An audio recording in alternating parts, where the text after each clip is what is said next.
Hi, my name is Virtual Riot, and I've got some cool stuff for you today, and also some free downloads even if you're not subscribed to my Patreon. Alright, let me show you what I've made. Okay, real quick before I get to that beautiful Ableton stock instrument I want to show you. I've been saving like a lot of presets in ShaperBox 3 whenever I've been like messing with melodic loops, and I thought I'd just give them out to everybody. Here's like an example of how I've been using it. This is just a serum patch that I'll also give out, playing like a cute little melody.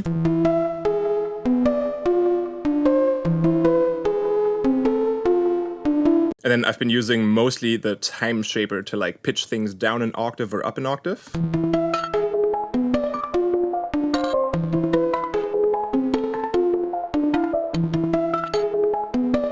So I've made like all these different presets here, like creating some sort of rhythm in the background by using the time shaper to like have these sort of vinyl stop and start sounds, but like really short and percussive.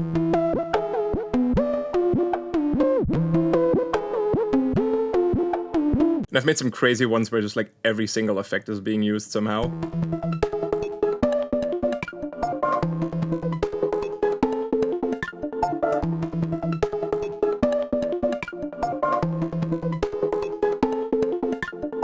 And you might notice this like time shaper thing really does a lot for a melodic loop like this if you use it in this way. And I just wanted to show real quick how you can do this yourself, because I feel like the time shaper in ShaperBox is the most complicated out of all the things, because it's just like, it's not as intuitive as you'd think. Because if this line, for example, here is just going straight, then you just hear exactly what's coming in. So straight line means it's playing at the original speed. If it follows this diagonal line you can see here, then we hear nothing, because it's like playing it at 0 speed basically. Or if we go into this area, it should play it backwards, but right from the start, it doesn't know what backwards is. It hasn't received any audio yet. So it kind of takes one bar, or like one loop of this, for it to be able to play stuff backwards like this.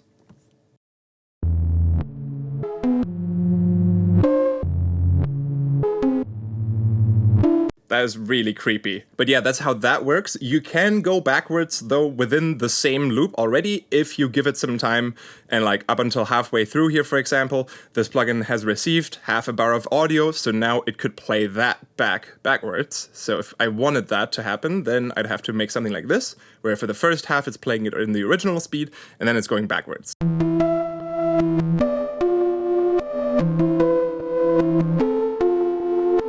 And the cool thing is you can like mix this in, like with 50% dry wet maybe.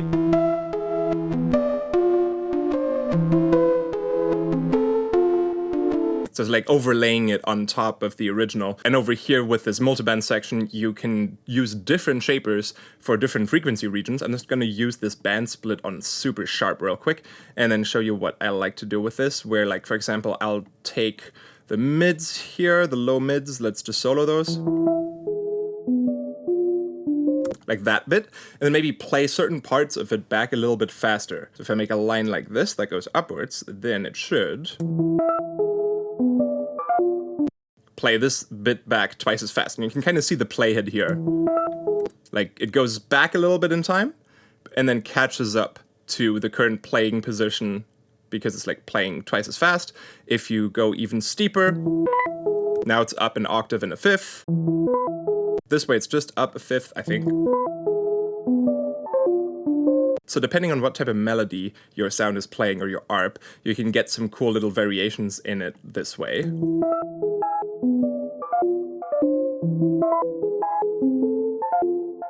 And maybe while this mid band here pitches up sometimes, maybe we can make the high band pitch down sometimes. So for that, this green line would have to go just half as steep downwards as the silence line, because this would mean 0% playback speed, this is 100% playback speed, and in the middle would be 50%, so it's like playing it half as fast. Let's see if that works. Yes!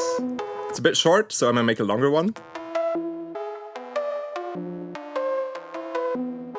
But now we're kind of missing the note that's hitting in this very moment, so sometimes I just like to interject with a straight line just so it can play that note there, but then it continues on its like slow path from before.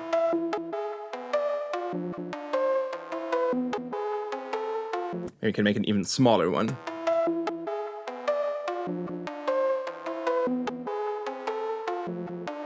Nice, now it's kind of keeping its rhythm. And then maybe at the end here, I sometimes like to do some faster glitchy stuff, especially if it's like a 2-bar pattern, but I'll just do it here now, where maybe we'll go like really fast back here.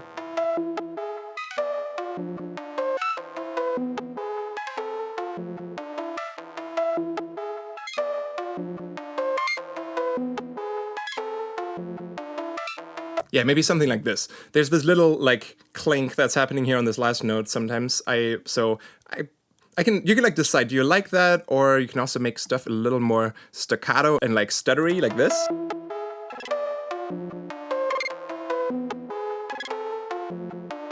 That's a little bit fast, so I might actually do that again, but this time with longer pauses here.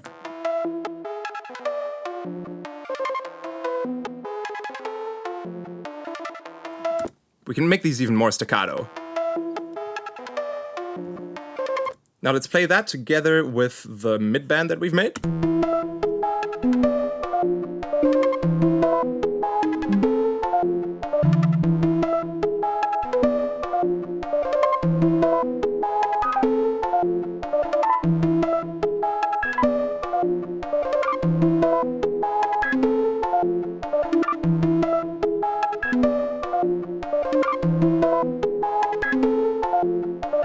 Nice, that's adding some really cool little details to it, and I love playing around with this to make any like little arpeggio or melodic loop a little more interesting. I might put some of these presets in the description and then the rest on Patreon. Alright, now to this adorable Ableton stock instrument. So there are a bunch of Ableton instruments that I rarely ever use, and I've just been going through them recently just to see what I might have been missing out on. And there's this instrument called Electric, which is kind of like a physical modeling version of a Rhodes electric piano.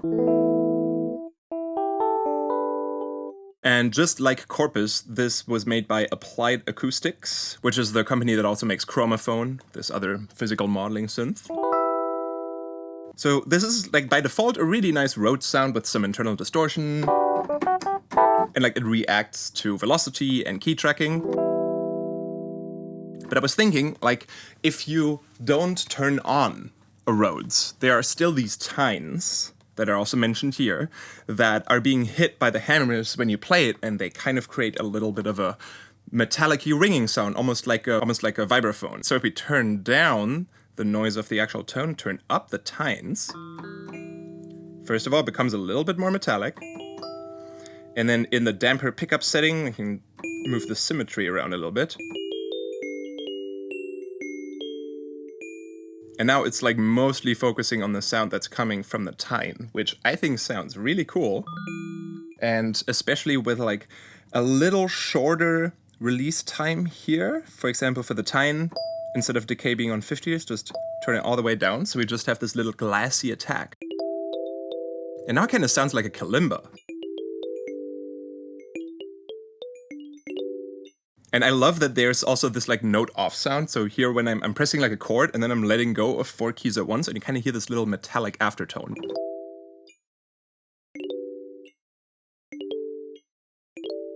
So I really like that. There's like a lot of cool texture to the sound. So I've made a little instrument rack where I've added a bunch of effects and a bunch of features, quote unquote. So this is my little stock Kalimba preset. And if some of you have Omnisphere or tried out Omnisphere, you might remember that there are some really nice like Kalimba and Mbira patches in there that sound really cool and really soft, and they've played those instruments with like all kinds of weird things, like with magnets, with sugar packets, with toothbrushes.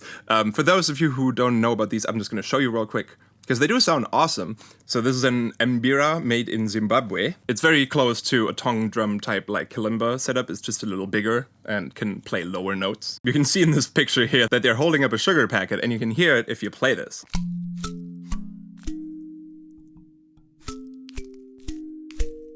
How there's this little rattle at the start, and it sounds really nice. They've done this for a couple of instruments actually, like hand drums, the Hohner guitarette. So I tried to replicate that with Ableton stock for this like hacky Kalimba preset that I've made here. And so I've added an erosion that gets triggered first, and then the actual sound of this plugin comes like 50 to 80 milliseconds later. But it works, it sounds really nice.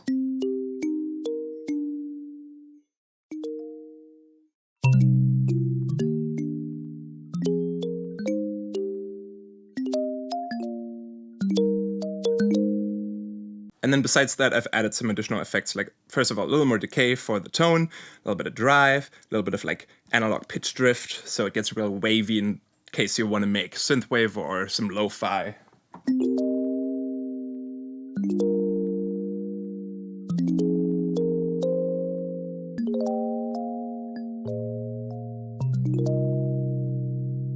Might be a little much on the drift here.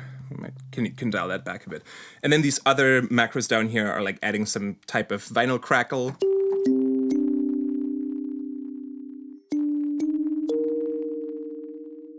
Dreamy just adds dreaminess.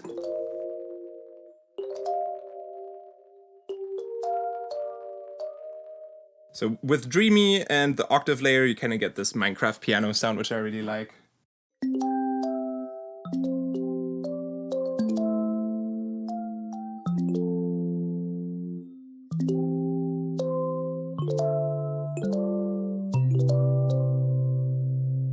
And this lo-fi filter at the end just makes it sound like really thin.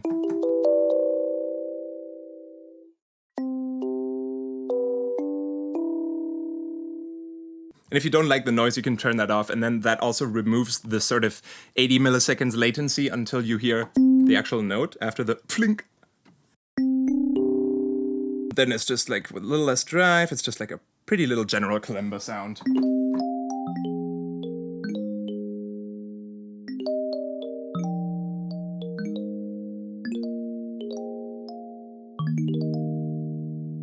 So this is the slightly advanced version with the vinyl, dreamy, octave layer, lo-fi, etc., which is a little more on your CPU. It's doing like 20% for me. I've also made a light version that has like slightly fewer features, but is less intense on your CPU. And I put the light version in the description for everyone. The pro version is going to be on my Patreon. And then in the spirit of lo-fi, I've actually like gone ahead and also made a couple more audio effect racks that just use 1 or 2 macros to turn like anything melodic that's like digitally sounding or even recorded instruments into like something even more old school sounding organic by like adding pitch drift and saturation and all kinds of things.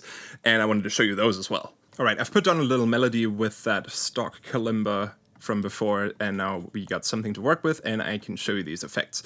I've given some of these rather cryptic names like Blur or VHS.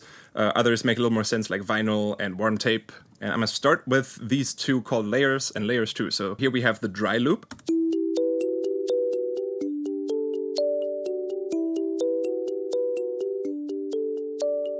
And then these layer racks kind of like add a lot of little background things by using a bunch of beat repeats. So this first one kind of does this.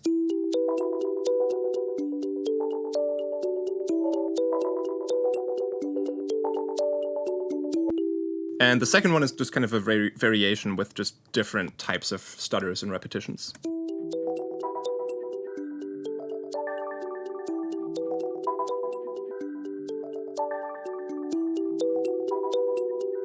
I'm just going to leave this one on here, and then next we're going to add Halo, which adds some sort of like reverb delay thing, and it sounds like it's an octave up, but there's no reverb or delay used in this.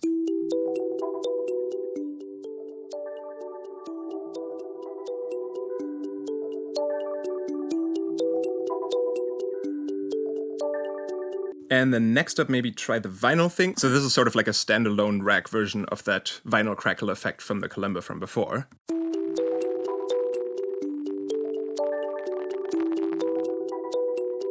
But like you have a little more control over the crackle, over its frequency, kind of, and over if it should be stereo wide or not.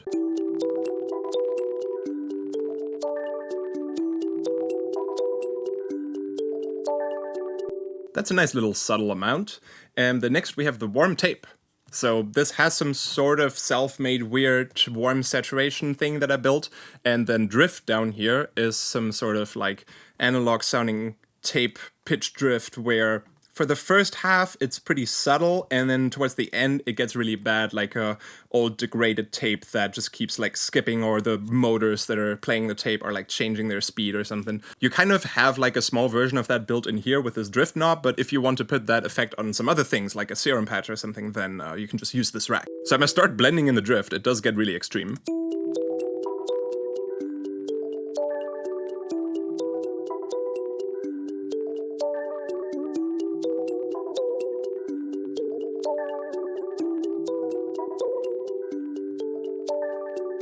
So yeah, all the way up, it's almost like the tape's about to break. And then we've got some saturation.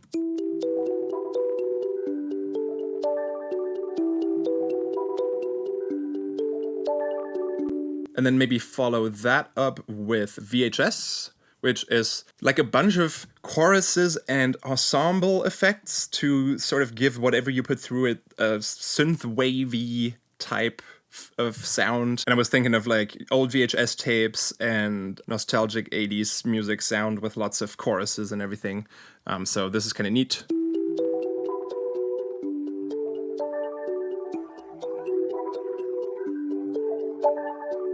A little extreme all the way up, but somewhere around here is quite nice. And then another one I want to show you is blur. So I'm going to turn the VHS off for now. Blur is kind of like a very, very short reverb. So that just like makes whatever you put through it sound as if it's further away from the microphone, but not really adding a reverb tail. I'm going to just turn off the warm tape as well, so we just have like a clean sound going into this.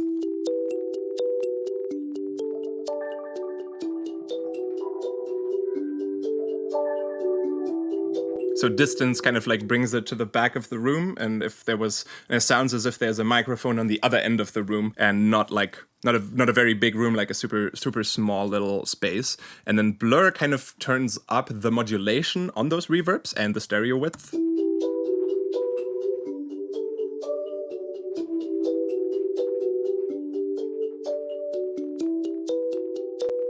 So we could add that in a little bit, and then the VHS at the end here.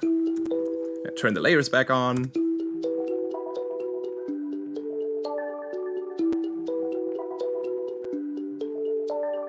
And as you might be able to hear, my CPU is crying for help at this point. I have not been very efficient in the making of these racks. I'm very sorry. If you put them like all in a row, then it might be a little intense for your CPU. I'm gonna make like a smaller version where it's like all of these combined as efficiently as possible with like one master mix knob and a couple of snapshots sort of saved as different presets and different settings of these. But I put all of these for now on my Patreon. You can grab them there. I've got one or two more I want to show you real quick that I'll put in there as well. So we've also got push, which is sort of like a transient enhancer. It works best with already somewhat percussive things coming in. So I'm gonna make this kalimba more percussive by turning the decay down. That's just plucking along like this, and then with push we get more emphasis on the transients kind of. It's not the best, but I just wanted to see if I can sort of make a transient shaper. There'll probably be better ones for me in the future. And then we also have MOJO and Neon, where MOJO is kind of like a combination of a downwards pitch shifter. It adds like some sort of octave below, octave above, some saturation, and then also some wetness, some reverb and delay that's also like rhythmatized by auto pans. So I'm gonna make the decay longer again, and then just blend in the MOJO and the wet.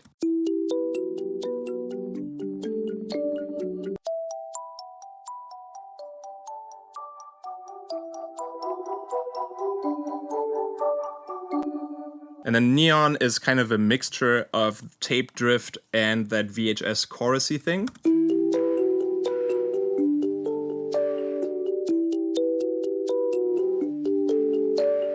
But you can also kind of hear how there's some distortion happening as well. And you have some control over the stereo image. So yeah, these are my lo-fi tools for Ableton. Grab the Kalimba from the link in the description, and if you want the entire rest, just go to my Patreon and I'll post a download link there as soon as this video is up. Thank you for watching, have a nice day, bye!